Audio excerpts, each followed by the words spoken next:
Kokius reklamos kanalus išnaudojate klientų pritraukimui? Ar skaičiuojate, kiek kainuoja vieno kliento pritraukimas? Sakykite, o kiek klientų galėtumėte pritraukti su 10 centų biudžetu? Tai bus ne seminaras, o bomba jūsų verslui. Seminare papasakosiu apie patį pigiausią ir efektyviausią būdą šiandien klientų pritraukimui ir pardavimui. Dalis iš jūsų susidomėjo, kas tai per būdas. Kita dalis, mąstydami stereotipais, mintyse savo pasakėte, ai, tai vėl eilinis muilo burbulas. Trumpam užbėkime viskam už akių ir pamastykime, kodėl vieni verslininkai uždirba daugiau, o kiti mažiau. Kiekvieną dieną į mus kreipiasi ne viena 10 įmonių. Mes joms nežinant atlikome tyrimą. Įmonėse, kuriuose dirba iki 50 darbuotojų, vadovas per mėnesį atskaičius mokesčius, nesugriaudamas verslo, duok Dieve, gali išimti asmeniniams poreikiams 3000 eurų, mąsto ir kalba būtent taip. Geriausia reklama yra iš lūpų į lūpas. Visiškai sutinku, bet ar tai yra efektyviausias būdas ambicingam tikslui pasiekti per tam tikrą laiko tarpą? Tikrai ne. Nesiūlykite mums tai, nesiūlykite seminaro. Duokite ką nors tokio, tai piliulę ar tabletę, kad suvalgius automatiškai greitas rezultatas būtų. Mes dabar užsivertę darbais neturime daug laiko. Man automatiškai kyla klausimas, brangieji, kodėl jūs kreipiatės? Juk norėdami pasiekti rezultatą turite į tai įdėti tam tikrų pastangų. Verslininkas, kuris rimtai žiūri į verslą ir turi tikslą, turi versle treniruoti du raumenis. Tai yra pardavimai ir reklama. Nei sprogusi padanga, nei nuosikrapštantis darbuotojas nėra svarbiau už reklamą ir pardavimus.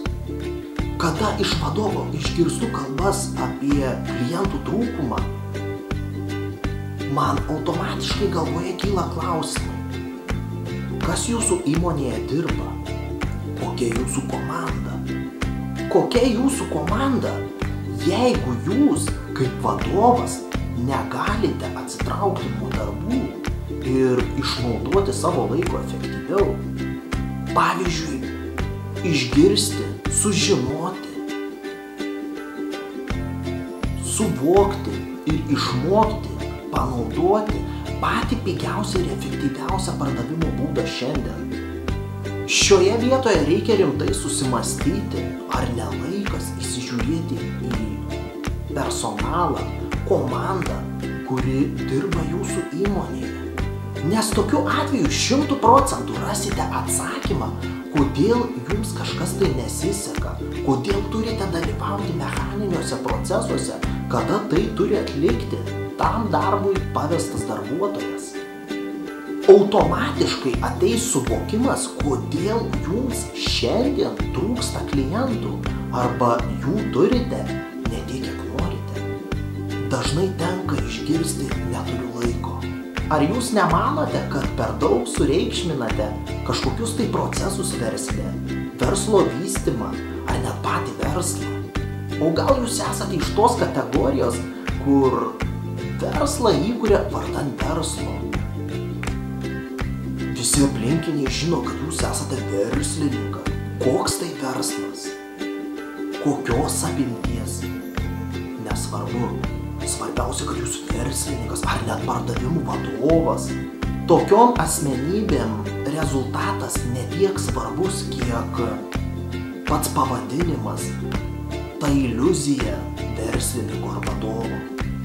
Iš verslininkų tenka išgirsti, mums netinka tokia strategija, kokią jūs siūlote. Man automatiškai kyla klausimas, kodėl jums netinka tokia strategija. Žinote, mes parduodame paslaugas.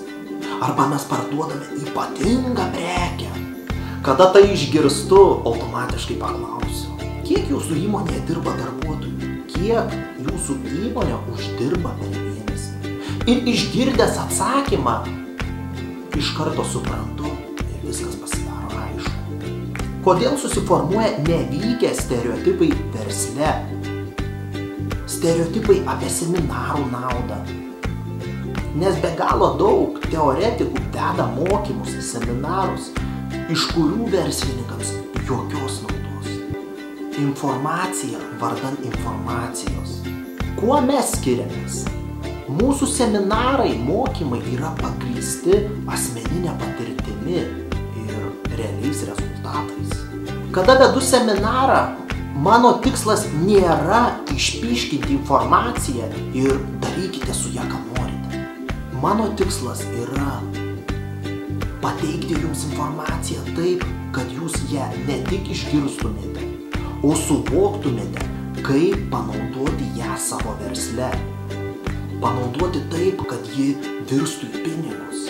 Kada mūsų seminarų dalyviai tai praeina, suvokia, jiems automatiškai kyla mintis, kur jūs anksčiau buvote, kodėl mes negalėjome apie tai sužinoti anksčiau. Pigiausias ir efektyviausias būdas šiandien klientų pritraukimui yra vadinamieji šaltieji skambučiai. Kada ne klientas jums skambina, o jūs dirstelėję į Lietuvos įmonių katalogą ar svetainę skambinate klientams. 97% įmonių nenaudoja šio būdo. Ir toks pat procentas pardavėjų nemėgsta šio būdo. Klausimas kodėl? Tai yra pardavėjo išėjimas iš komforto zonos. Baimė skambinti klientui, kuris nežino jūsų ir jūs nežinote jo. Baimė pasiūlyti klientui prekę ar paslaugą su išankstiniu nusistatymu, kad klientui jos nereikia. Ir aplamai baimė, ką pasakyti klientui, kad jis jūsų nepasiųstų kur nors toliau. Štai apie ką bus seminaras. Išsamei nuo A iki Z apie šaltuosius skambučius. Kiek kainuoja vienas skambutis, jeigu jis truktų minutę 2, centas arba 2? Mano bei po mano apmokymų vadybininkų rezultatai yra tokie. Iš 10 šaltų skambučių 6-7 užsakymai. 7 klientai, kuriuos pritraukti mums nekainuoja nei 1 euro. Jūs kaip vadovas turite išmokti šią techniką, kad galėtumėte apmokinti vadybininkus ir jiems pavesti šį darbą. Paskaičiuokite, kiek per darbo dieną galima atlikti skambučių. Paskaičiuokite, kiek mokėtumėte vadybininkui už atliktą darbą. Sudėkite skambučių išlaidas ir vadybininkui išmokėtą atlygį. Kiek kainuoja pritraukti vieną klientą? Kiek jūs uždirbsite nuo vieno kliento? Jums dabar tai įdomu? Šaltieji skambučiai vienas iš sudėtingiausių dalykų pardavimuose. Jūs nepažįstate kliento, klientas nepažįsta jūsų. Ar norite išmokti teisingai atlikti šaltuosius skambučius? Neskubėkite, padarykite eksperimentą. Atlikite ne vieną 10 skambučių ir pažiūrėkite, kokie jūsų rezultatai. Kokia nepažįstamo kliento reakcija. Seminare bus kalbama nuo A iki Z. Kaip pasiruošti šaltiesiems skambučiams. Apie ką kalbėti su vadovais. Kokia turi būti skambučio struktūra mūsų požiūriu. Vadovai, kurie siekia ambicingų tikslų, jų galvose yra begalės minčių ir jūsų įsiterpimas skambučiu negali jų erzinti. Jeigu norite, kad jūsų skambučiai būtų efektyvūs.